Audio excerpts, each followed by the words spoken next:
What's up, guys? Welcome back to Bringlese, the channel where you can learn English. And if you don't want to watch my videos and you just want to listen, be sure to check out the Briller podcast. Super useful. All my videos in audio format and some extra content. Be sure to listen to the Briller podcast if you are in the car, on the train, on a plane, on a Zane, on a Wayne, on a Gain, on a what am I saying? I don't know. Let's get started with this video. There is a verb tense in English that I call the future in the past. Il futuro nel passato. And I wanted to talk about this verb tense today. Why? Because it's so important. Even though it seems rare, it's actually obviously very common. It's used all the time and it's super useful if you know how to use it. So what is the future in the past verb tense? Well, when you are in a context of past tense and you are talking about the future,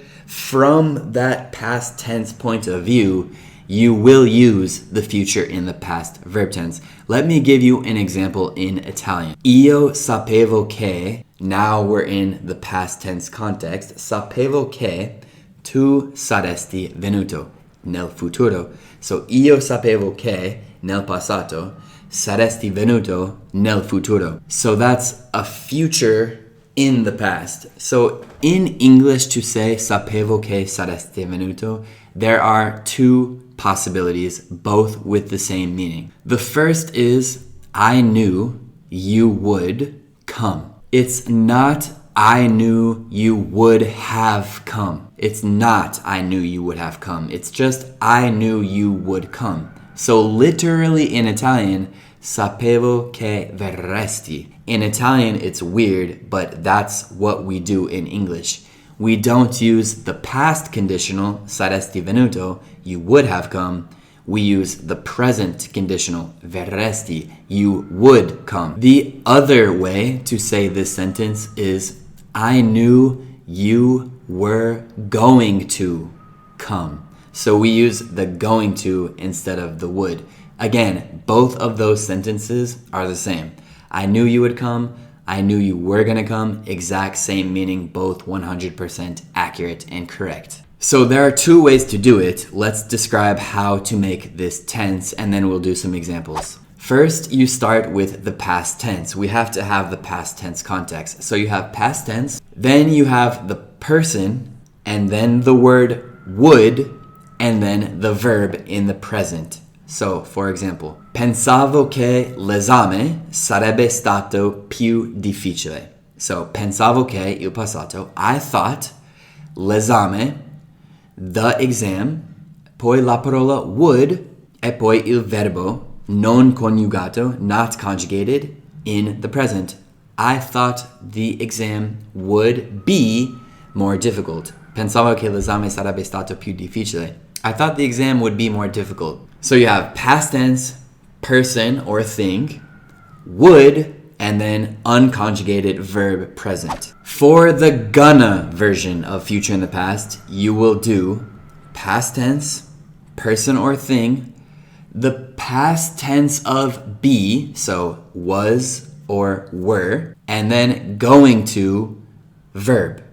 So I thought, past tense, the exam, person or thing, was going to be. Was is il passato di essere. Was going to be more difficult.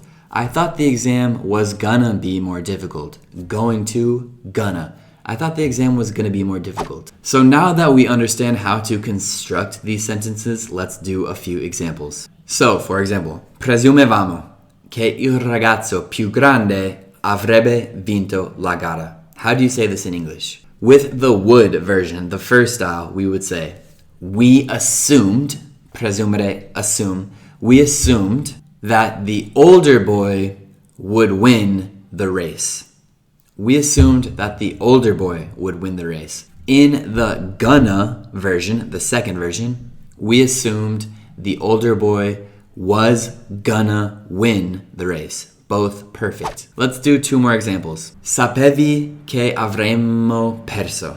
So you knew that we would lose. You knew we'd lose. You knew we would lose. We would can become we'd. You knew we'd lose. Sapevi che avremmo perso. You knew we'd lose. With the gonna version, it's you knew we were gonna lose. Same construction always for the would and same construction always for the gonna. You just have to change the words and the verbs. One last thing, this is a super useful trick. Remember that you can use would as an auxiliary verb response. For example, would you like to go?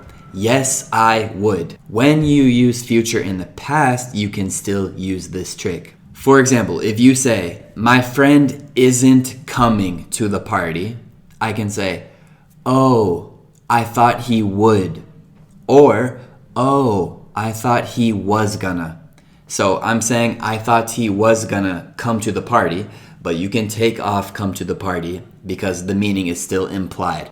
I thought he was gonna. I thought he would come to the party. But you don't have to say come to the party because that was gonna or the would is an auxiliary verb that you don't need to finish the rest of the sentence for. I hope you guys learned something from this video, and this content actually comes directly from one of my Bringlese English class lessons. If you guys want to know more about that, it's 6 lessons a month for only $10. You can sign up at my Patreon. Those lessons are full of exercises, translations, grammar points. I'm usually speaking English, so it's a great way to practice 6 times a month for $10. Let's stop the video there, guys. I hope you learned something as always, and I will see you in the next video. Peace.